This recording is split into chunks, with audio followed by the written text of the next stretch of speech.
So this is Pergamon. This is the third church of the seven churches from the Revelation.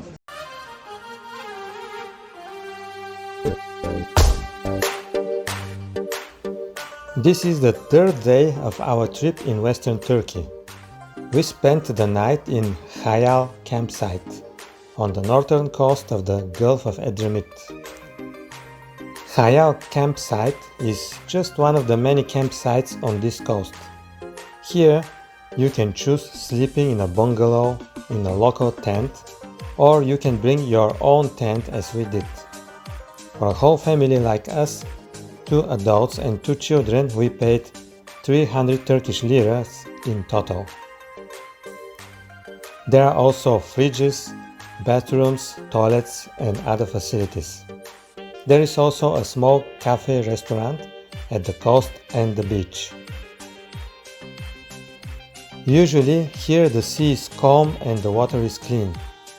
The beaches are actually very narrow, only a few meters wide, and they are stony, there is no fine sand.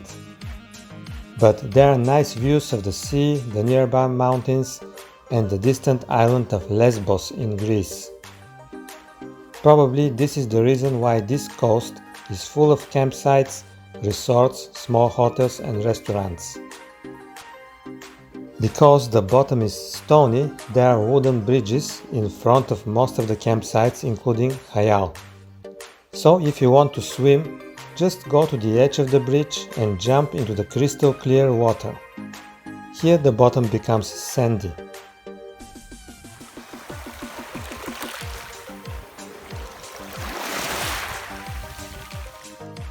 It is still morning when we leave Hayal campsite.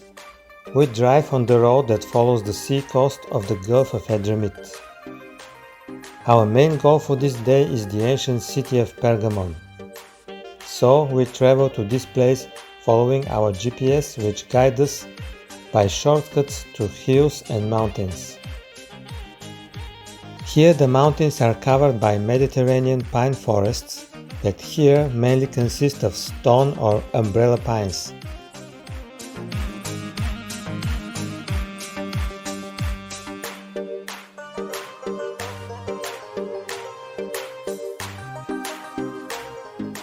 After more than 2 hours of traveling, we arrived to the town of Bergama.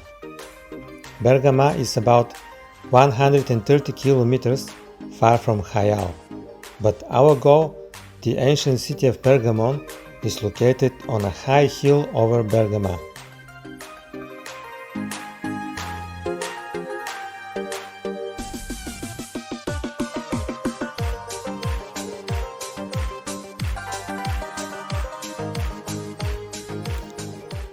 We leave the main road and turn to the narrow road that ascends to Pergamon.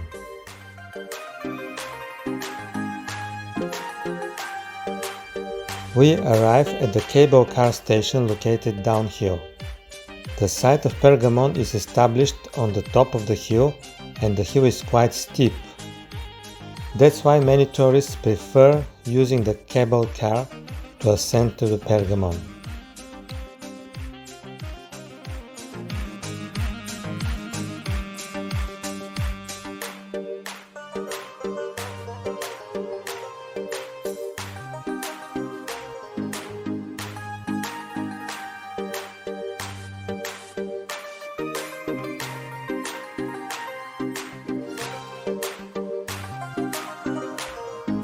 We try to do it too because we expect to enjoy great panoramic views while we ascend, but we discover that the cable car is closed. The road to Pergamon ascends around the hill and soon we arrive at the main entrance of the site.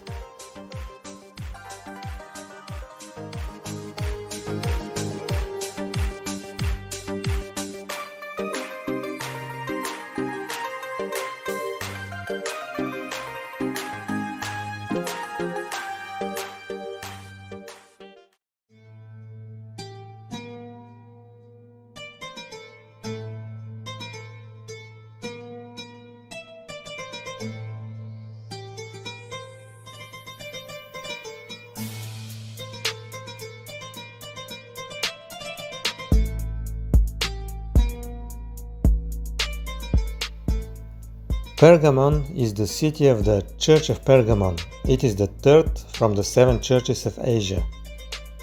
In the 1st century AD, the Christianity was first spread around the Roman Empire. And there were hundreds of churches, at that time just Christian fellowships established around the empire. Then, at the end of the 1st century, one of the 12 apostles of Jesus, Saint John, was exiled on the island of Patmos, today in Greece.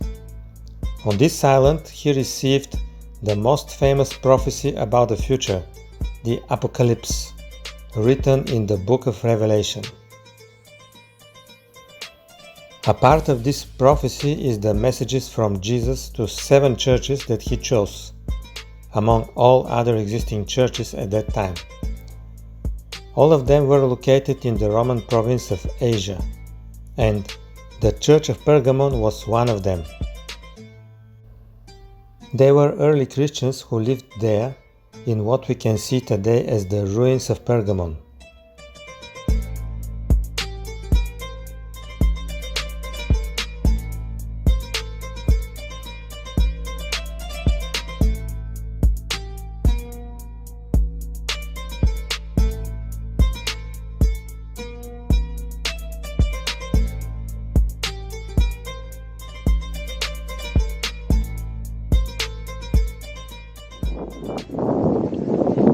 So this is Pergamon. This is the 3rd church of the 7 churches from the Revelation. As you can see, there are a lot of structures, so let's explore city now together and see how about the church here, how about the history in this place, what happened before and what happened after the Revelation. The city of Pergamon was established around the 8th century BC. It was mentioned in historical sources as a place of revolts against the Persian Empire. In 336 BC, Pergamon became a part of the Macedonian Empire. But in 281 BC, one of the Macedonian leaders called Phileteros established a new dynasty, the dynasty of the Attalids, who ruled a new kingdom, the Kingdom of Pergamon. This kingdom ruled over most of what is today the western part of Turkey, and this city was its capital. Then, in 133 BC, the last Attalid king offered his kingdom to the Romans, and Pergamon became a Roman city.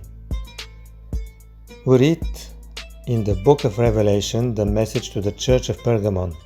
In this message, Jesus says, "I know where you live, where Satan has his throne."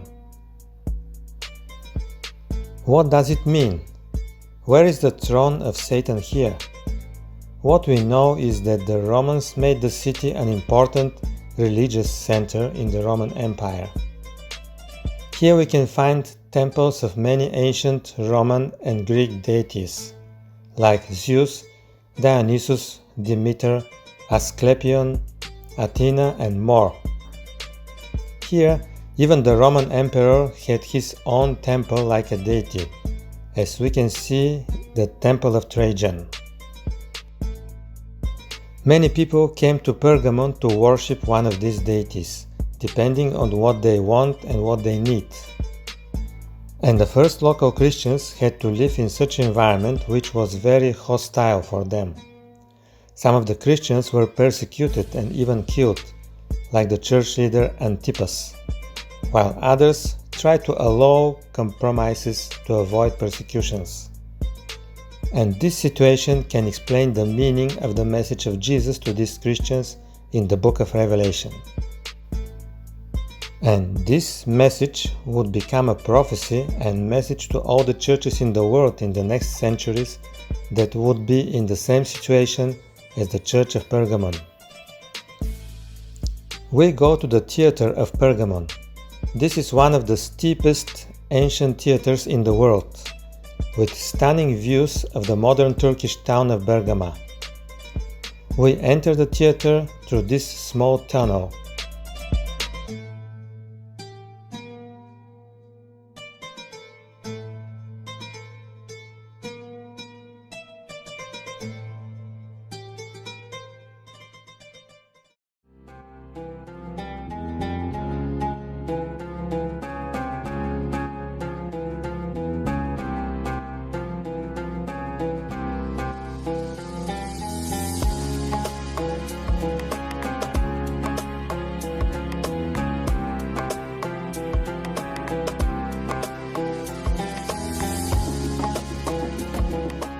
We descend on the theater to its stage in the bottom, and we have to be very careful because it's really steep. Here is the bottom, the stage and the temple of Dionysus.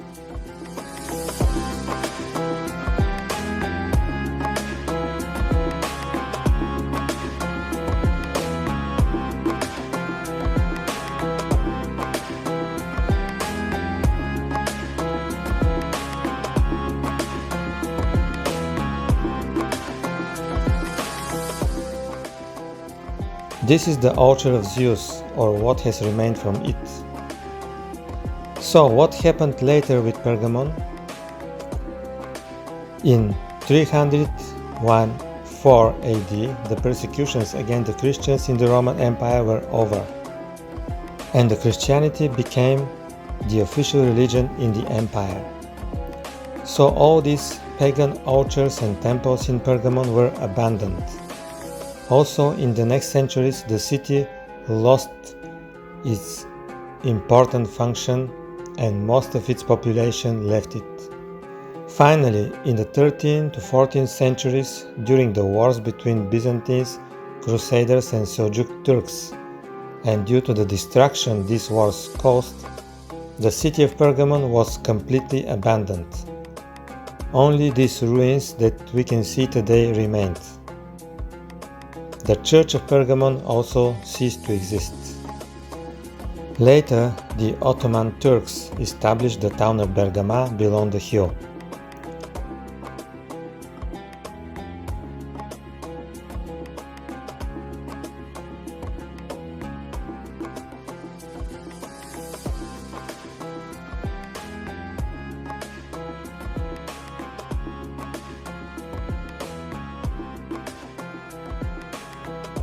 We back to Bergama. This is the old part of the town. Here we see more ruins. As I mentioned, Pergamon was a religious center, and the Romans brought here even the deities of Egypt. So what we can see here is the ruins of the temple of Serapis. According to historical data, here was the place where Antipas, one of the first Christian leaders, was killed by a fanatic mob. With this, we leave Bergama and the ancient city of Pergamon. Our next goal is Izmir, the third largest city in Turkey, once called Smyrna, another ancient city where another one from the 7 churches was located. So follow us further in this trip around Western Turkey and subscribe to our channel Journey Beyond the Horizon for more video journeys.